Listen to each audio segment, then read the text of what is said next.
Ano yung nilagay ng SB19 sa bago nilang song na Visa? Bakit habang tumatagal, mas lalo siyang gumaganda? As in, last song syndrome siya. Ilang araw na siyang nagpe-play sa utak ko. Sa inyo rin ba? So this is a chance to create a reaction video dahil hindi ko na mapigilan. Actually, last New Year, I was able to see SB19 Josh in person after the New Year's countdown, and he was really generous enough to say hi. Napaka-accommodating niya. Hindi ko na siya kinuhanan ng video for his privacy, but I really loved the interaction. And actually, nakasalubong ko rin si Pablo and si Justin and si Stel. Pero si Pablo is parang naka-chona mode and pagod na sila during that time. So I did not bother them anymore. And unfortunately, si Ken is nakaalis na after the event. But the show was really good also in the New Year countdown. So, balik tayo dito sa review.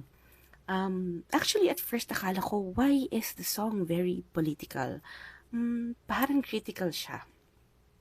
So, medyo kinabahan ako kasi, when it's a political song or if you're being critical of someone, of course, you are also opening yourself to a lot of potential bashing. But I love the song in its totality habang inuulit ko siya. Because while yes, it's a very critical song, inamin naman ni Pablo that they really released the song to send a message out there.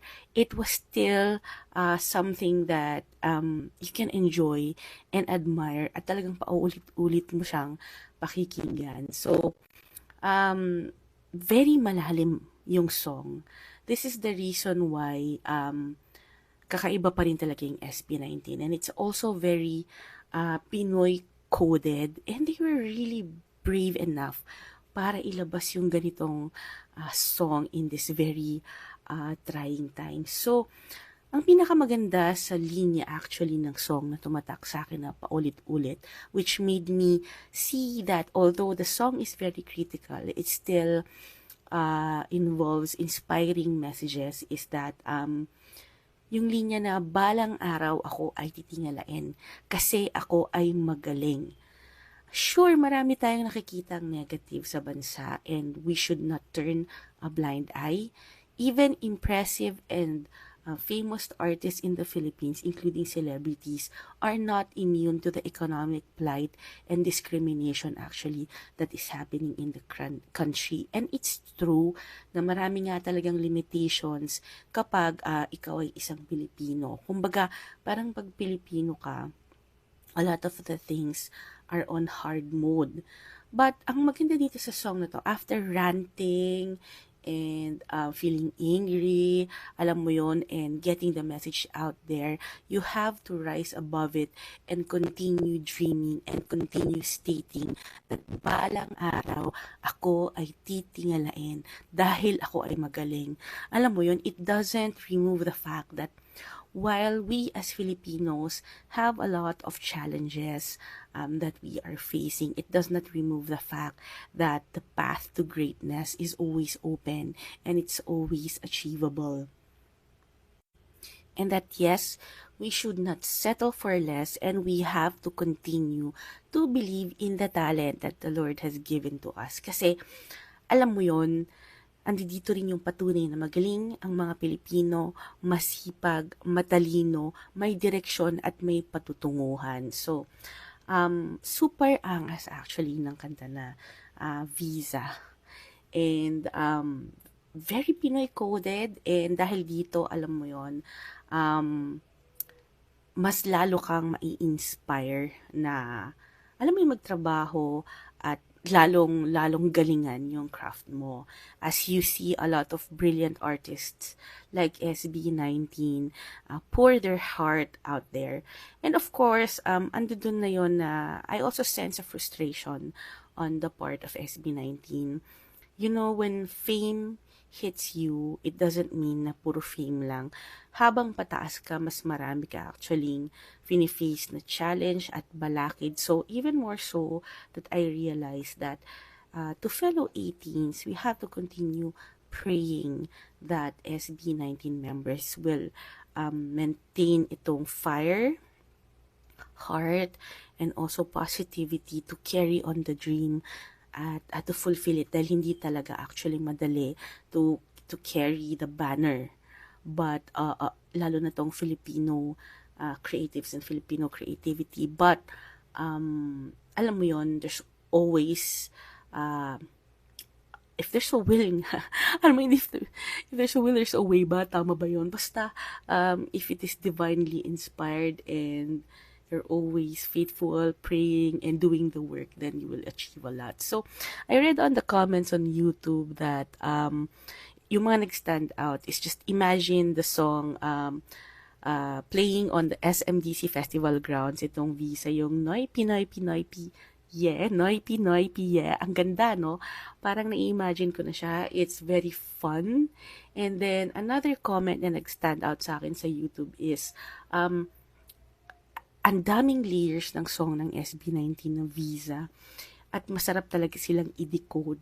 Kasi matalino talaga yung content nila. Nakikita mo na hindi nila to ginagaya just for the clout, or it's not just a fashion thing. Hindi lang sila nagsusuot ng magandang damit or fashion coded, pero they contain a lot of substance and insights, which makes them really different. And ang galing din ng steps na ginawa ng team nila. So they have acknowledged everyone na part ng team nila, which makes them really cohesive and really great.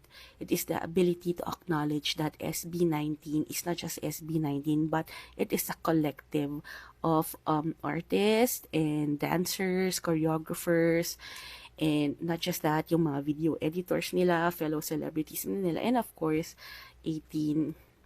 And it is also very divinely guided. So, meron pang nag-comment dito sa YouTube. Ang sabi niya, I love that, ano ba, ulit ko pa, yung sinabi niya dito, I forgot his name. Another comment from the Filipino channel on YouTube is that, I just realized that the lyrics is really hard to fly, even when there is proof you can really do it.